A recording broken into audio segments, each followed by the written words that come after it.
Hey everyone. Tonight, I've got true horror stories from Rocky Mountain, and I think you're really going to enjoy these. If you do, make sure to drop a like on the video and let me know in the comments where you're listening from and what time it is for you right now. I always love seeing that. And if you're new here, don't forget to subscribe. I share stories like this all the time.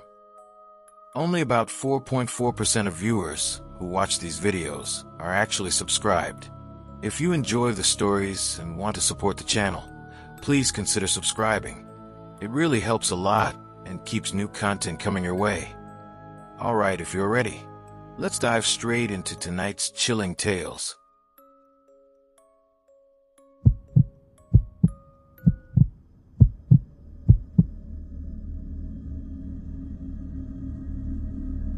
I spent most of my 20s working seasonal fire patrol in the Rockies.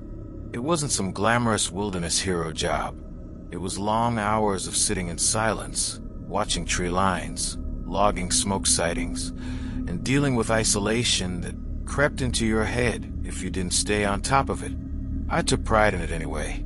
You learn to read the land in a way most people never get the chance to. You start to remember every ridge, every break in tree cover, every pattern in the wind.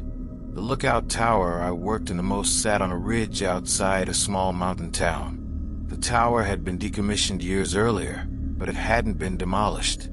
The agency kept talking about removing it, but money never lined up, so it just sat there. When I worked it, it was still in decent shape. By the time this happened, it had been empty for several seasons and was officially closed off. People wandered near it every now and then, but the hike wasn't easy, and the trail had grown rough since maintenance stopped. I hadn't visited it for a long time until last year. I didn't go up there for work. I went for reasons I couldn't clearly explain at the time. Maybe nostalgia. Maybe wanting to see if the place still felt the same. Or maybe I wanted to see whether the memories I had there were as accurate as I believed them to be. When you're young and you spend weeks alone on a mountain, your mind attaches meaning to things. I figured it would feel smaller or emptier or forgotten. Something like that. The hike up felt harder than I remembered. I wasn't in bad shape, but the switchbacks hit me harder than they used to. The trail looked different too. There were fresh scat piles and broken branches that seemed out of place for that time of year. I didn't dwell on it. I assumed it was elk or maybe a bear passing through. The forest doesn't freeze in time just because you haven't visited. When I got close enough to see the tower above the tree line, I stopped for a minute. The structure looked the same at a distance. Same square hut, same L supports, same outline of the stairs running up one side. Nothing unusual. That was comforting. But the closer I got, the more off it felt. The steps had new gouges in them. Not weathering, not age. Actual cuts that looked like a tool had made them. The bolts on the railing had shined to them like they had been handled. Even the door frame had a cleaner look around the lock, like someone had been working on it. That bothered me more than I expected. I told myself it was probably hikers messing with it. People can't resist old structures. They like to peek inside even when signs tell them not to. The door wasn't locked. That was the first thing that made my stomach drop. Years ago it was secured with a thick metal latch. Now it hung slightly open like someone had stepped inside and didn't care to hide it. I pushed it open and the smell hit me right away. It wasn't rot. It wasn't animal. It was a lived-in smell. Like someone had been sleeping in there recently. The air was warmer than it should have been too, as if the heat had been held inside for a while.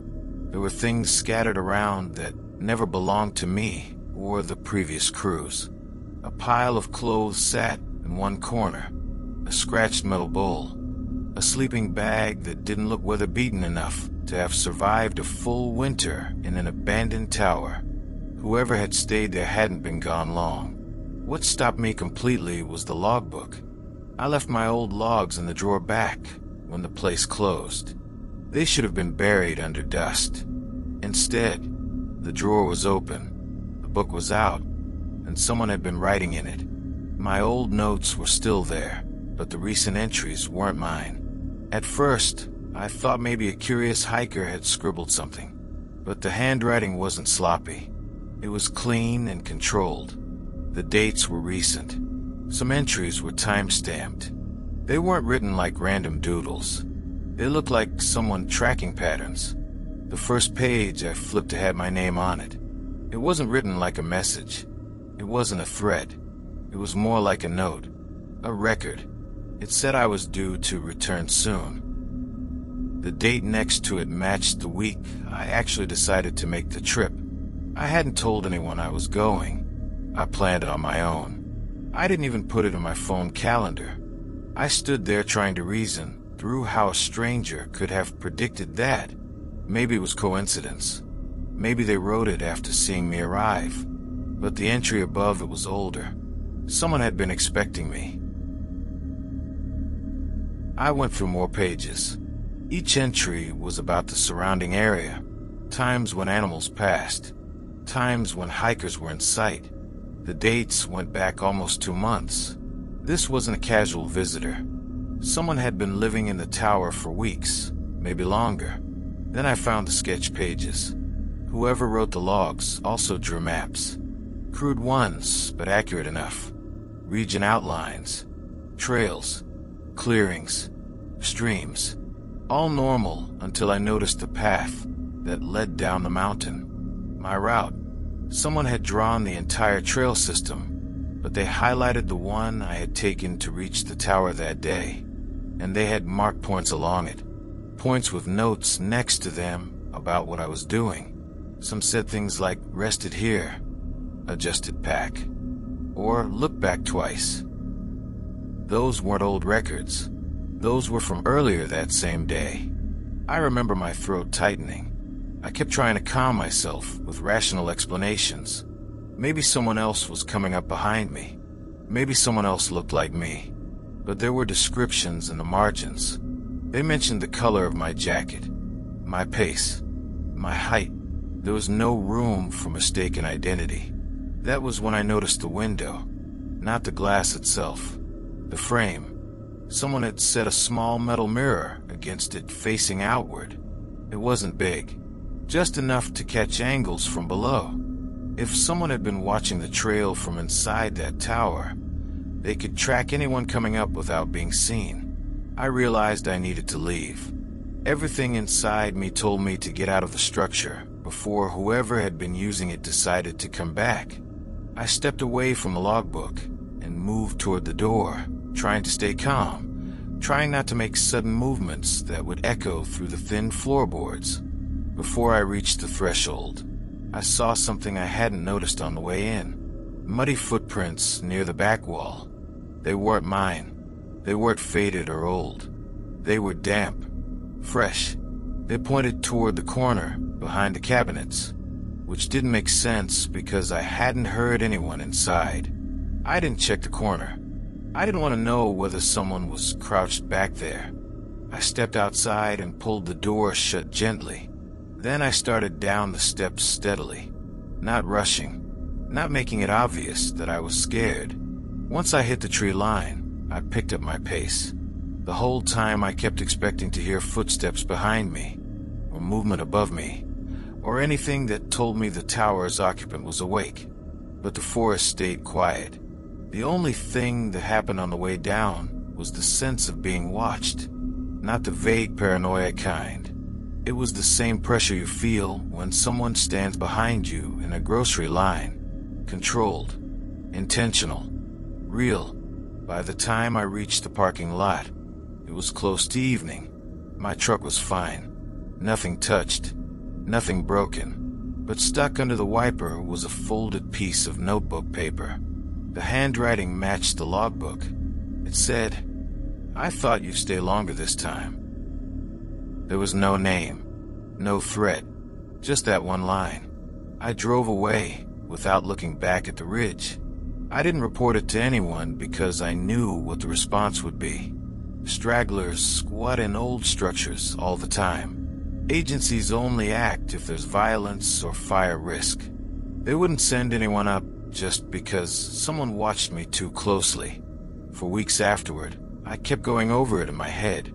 The logs, the drawings, the predicted date, the tracking notes. None of it lined up with someone living casually off the grid. It felt deliberate. It felt like someone had fixated on me specifically, though I still can't figure out why. I didn't recognize the handwriting. I didn't recognize the belongings in the tower. I didn't recognize anything about the patterns. The strangest part is the accuracy of those time-stamped observations. Someone had been following my movements even before I reached the mountain. They'd probably watched me long before I ever saw the tower again.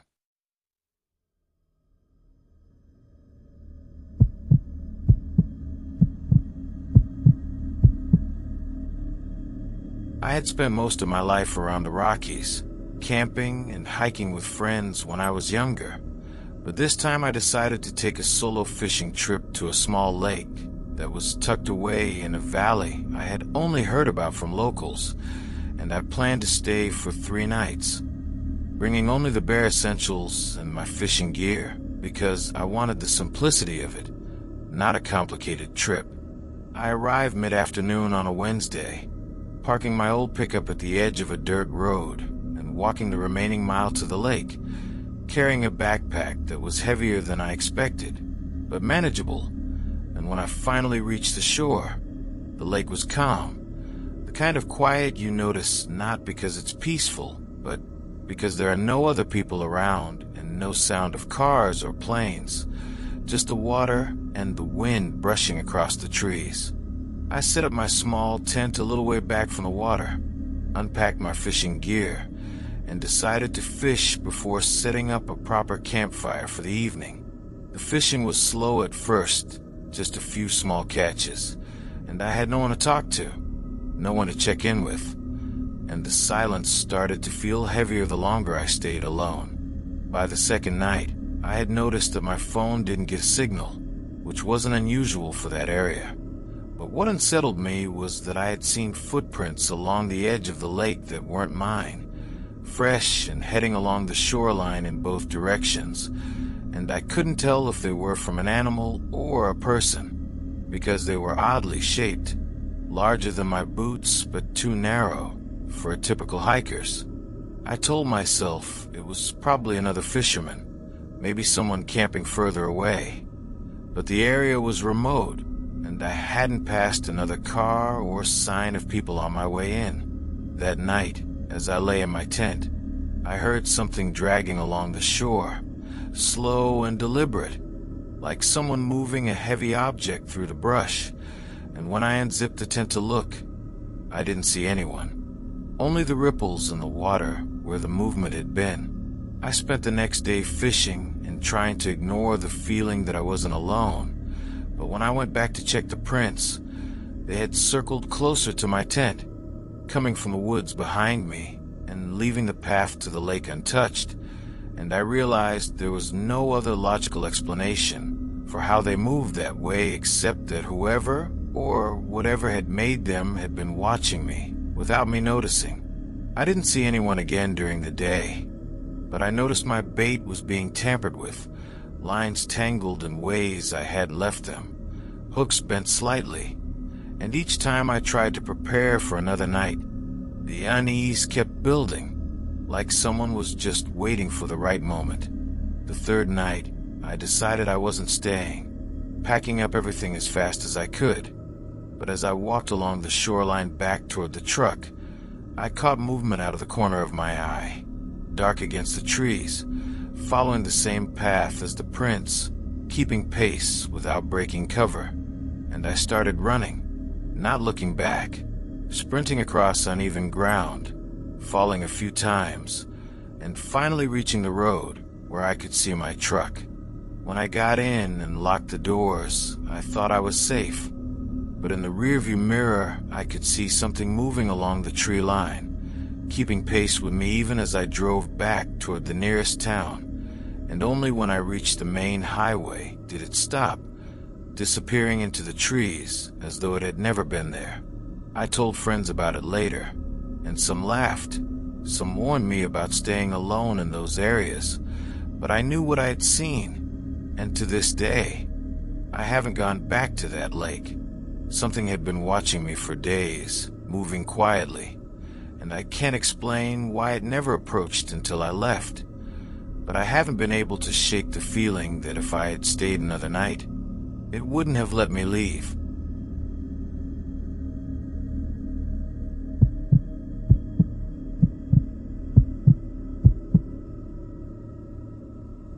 I had been hiking in the northern Rockies for 4 days along a section of trail near Shadow Ridge, mostly following a map I thought I knew well. But the further I went, the more the landscape seemed to shift subtly, the trees and slopes looking slightly different from anything I remembered, and I had begun to feel cautious, aware that I might be moving off course even if I couldn't prove it. On the 4th day, late in the afternoon, I came over a ridge and into a small clearing where the forest thinned, and there, in the middle of the open space, was a large elk, standing still and watching me from across the meadow. It was bigger than any elk I had ever seen, with antlers that spanned wider than a truck's width and a body thick and solid, muscles rippling as it shifted slightly on its legs. I stopped walking immediately, keeping my distance, because I had read enough about elk behavior to know that sudden movements could provoke them, and I wasn't interested in testing that. The animal didn't move, only stared at me as if it had been expecting me to arrive at that spot, and the clearing was otherwise silent except for the occasional rustle of wind in the trees at the edges. I tried to assess the situation rationally, telling myself it was probably just an elk that had wandered off its usual path, maybe feeding in the clearing before heading back into the forest. But there was a way it looked at me, deliberate, almost measuring, and I couldn't shake the impression that it had been observing my movements for some time, tracking me across the ridge. I waited, taking slow, careful steps backward toward the cover of the trees, making sure I wasn't turning my back completely, and the elk remained still, its large head following my movement as though calculating how I would move next. I kept my voice low, speaking softly as if that might convince the animal I was no threat, but it didn't react to the sound, only to the motion. After several minutes, I thought I could retreat safely, but as I stepped one final time toward the tree line, the elk let out a low grunt, a sound deep and resonant, and for the briefest moment, the ground seemed to vibrate under the weight of the sound.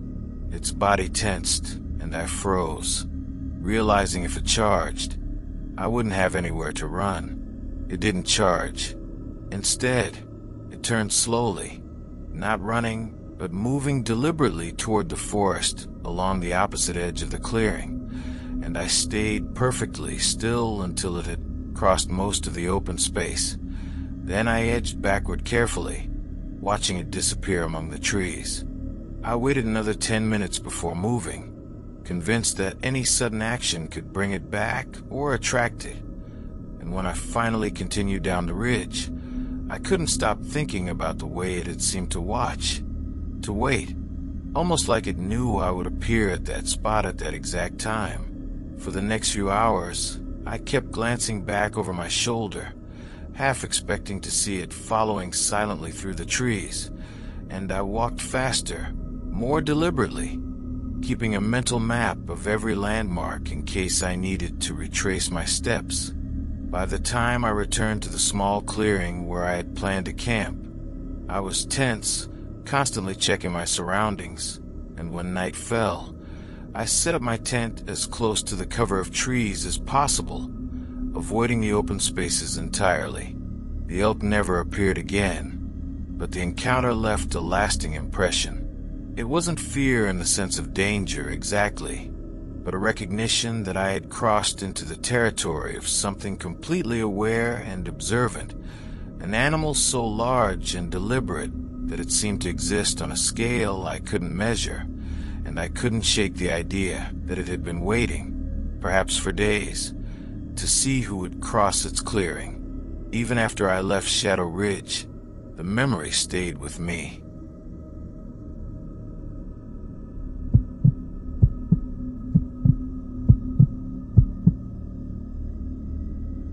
I had planned a weekend trip to the Rockies with the idea of renting a small, isolated cabin I found listed by a local outfitter, somewhere along Dead Man's Creek, which I assumed was just a name meant to attract tourists, and I wanted a quiet break from the city, a place where I could spend time reading, fishing, and hiking without distractions. I drove up Friday morning, carrying all of my supplies in the back of my truck, and the closer I got to the cabin, the narrower the road became, eventually turning into a gravel path lined with trees that blocked most of the sunlight, though I didn't think much of it at the time, thinking it was just part of being remote. When I arrived, the cabin was small and rustic, built of logs, with a wood porch and a single window facing the creek, and it seemed like exactly what I wanted: quiet, simple, and removed from everything. And I spent the first few hours unpacking, checking the cabin, and walking down to the water to see the creek up close and find a place to fish.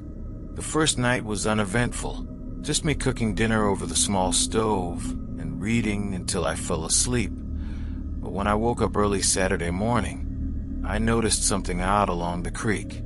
There were footprints in the damp soil, very large, leading both upstream and downstream, but they weren't human. I had seen animal tracks before, but these were different, elongated, and spaced strangely, almost as if whoever made them had been walking carefully, deliberately, making sure to leave marks, but not too many. I told myself it was just a moose or a bear, though the pattern didn't match anything I knew, and I kept walking along the creek, ignoring the unease I felt. By afternoon, while I was fishing, I saw something move across the far bank, too large and too upright to be an animal I could identify. It stopped whenever I looked directly at it, and though I tried to rationalize it as a deer or a shadow of a tree, my gut told me it was something else, and I packed up early and returned to the cabin. That evening, I decided to secure the cabin as best I could, locking the doors, setting my gear inside, and trying to ignore the feeling of being watched, though I couldn't shake the impression that every rustle of the trees was deliberate. I stayed inside, reading until dark, and when I finally went to sleep, I woke up at some point in the night to the sound of something heavy moving outside, scraping against the porch, and I froze, listening as it moved slowly around the building. I didn't leave the bed, telling myself it was an animal and that it would go away by morning. But when daylight came, I found large, irregular footprints circling the cabin, some pressed close against the walls, others leading into the woods, and none of them resembled anything I had ever seen before.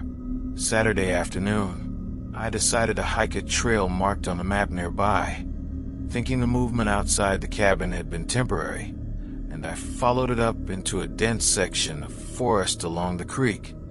But I realized quickly that the trail seemed unfamiliar, though I hadn't wandered off the map. Every landmark I thought I recognized was subtly wrong, as if someone had altered it, and by mid-afternoon, I realized I might be lost, though I had been confident just minutes earlier that I knew where I was going.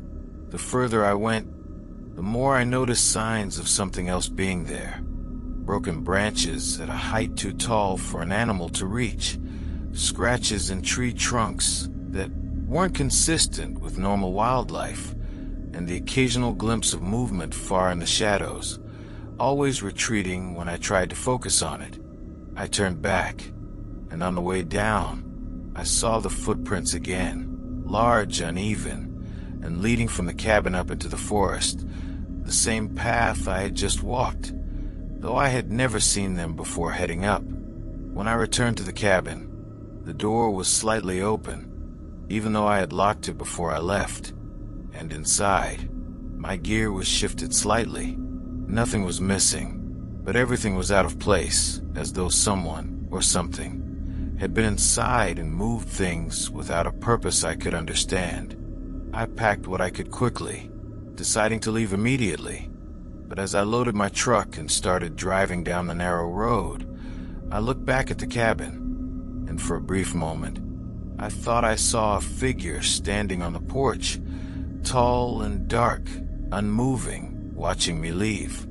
By the time I reached the main road, there was nothing there, but the memory of the footprints, the movement, and the feeling of being watched stayed with me long after I returned home. And I haven't gone back to Dead Man's Creek since, because I know that whatever it was, it had learned the terrain. It knew I would come alone, and it had been patient enough to wait until I was in its space before showing any interest.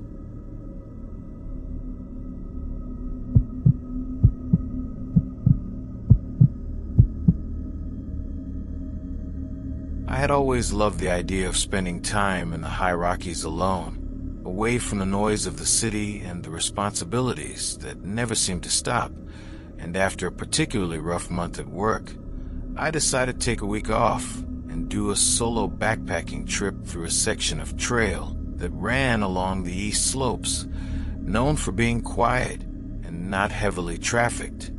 I packed my gear carefully, keeping it as light as possible while making sure I had everything I might need, and left early one Thursday morning, driving my old SUV as far as the trailhead would allow before switching to my pack and boots. The weather was clear, skies bright, and the temperature moderate for that time of year, and I started the hike, feeling a mix of relief that I was finally away and anticipation for the kind of solitude I hadn't had in years. The first day passed with nothing unusual, just the rhythm of my steps on the dirt path, the occasional sound of birds, and the sight of distant ridges layered in morning light. And I made camp near a small creek I found after a long day of walking, setting up my tent and cooking a simple meal while thinking about the week ahead. That first night, I slept better than I had in months, waking briefly only to check the fire I had made and making sure my gear was secure from wildlife. But on the second day, I noticed something odd while hiking a section of the trail that narrowed into a steep incline. The trail markers were inconsistent. A painted stripe that should have appeared on a tree was missing, and when I doubled back, I saw it a few feet higher than I remembered passing, as if someone had moved it, and I dismissed it at first as my own oversight. But the thought nagged at me. I continued upward, reaching a small plateau by early afternoon, where the sun was high and the wind carried a crisp chill, and I paused to take water from my canteen and rest, noticing a set of footprints in the dirt that weren't mine.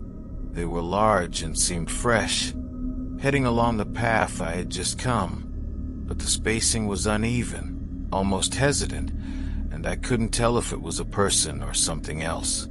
I called out, hoping to hear a reply, but the wind carried my voice away, and no answer came.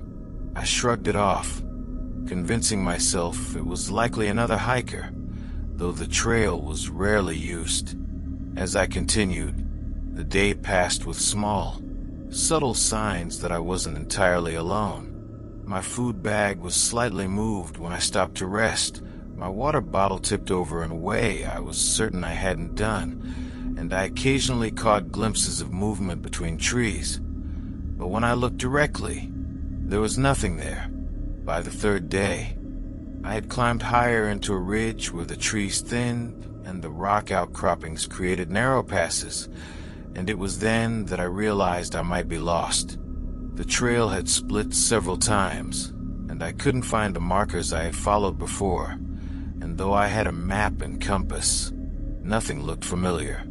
I tried to backtrack, but the ground was rough and steep, and after hours of walking, I came across a small abandoned shelter made of logs, hidden behind a bend in the rocks. It wasn't on any map I had seen, and though it looked old, there were fresh footprints around it. I hesitated but decided to investigate, stepping inside carefully, and the floor was empty, except for an old tarp and some scattered cans. Yet there were clear signs someone had been there very recently, like the imprint of boots in the dirt and the smell of smoke from a fire that hadn't fully gone cold. I left quickly, deciding I didn't want to wait and see if whoever had been there returned, and as I made my way along the ridge, I noticed the sun beginning to dip, shadows stretching over the rocks, and the wind picking up, colder and sharper. I found a small flat area to set up my tent, doing my best to secure it before dark, and tried to eat, though I had little appetite. That night, I woke multiple times to the sound of scraping on the rocks outside my tent, slow, deliberate movements that didn't sound like an animal, and though I unzipped the flap to look, I saw nothing, only the shadows of the trees moving with the wind. The next morning, I packed as fast as I could and started down the ridge, trying to get back to a familiar section of trail, but every landmark I thought I recognized seemed off, and after hours of walking, I realized I had gone in a circle. The trail markers were now completely gone, the path overgrown in places, and the ridge seemed endless. By the 5th day, hunger and exhaustion were setting in, but I was more concerned about the feeling that something was following me. The footprints I had seen earlier had returned in different places along the trail, large, uneven, and always just out of sight, and sometimes I caught glimpses of movement behind trees or rocks that vanished when I turned. I stopped calling out because it never answered, and any noise I made seemed only to make the presence closer. On the 6th day, I came across a steep cliff overlooking a valley I recognized from a distance, and I thought if I could just make it down to the road below, I could get help. As I descended, I slipped several times, scraping my hands and legs, but kept moving, driven by the need to escape, and when I finally reached the bottom and saw the highway, I thought I was safe.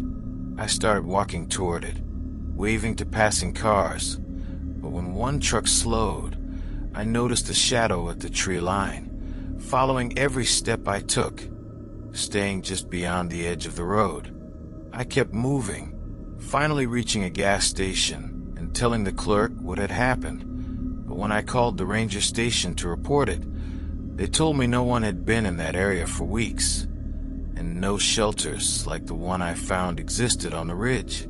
Even months later, I still can't explain what I saw or heard, and though I have gone on other hikes since, I have avoided that section completely, knowing that whatever it was patient, familiar with the terrain, and it had been waiting for someone to stumble into its path.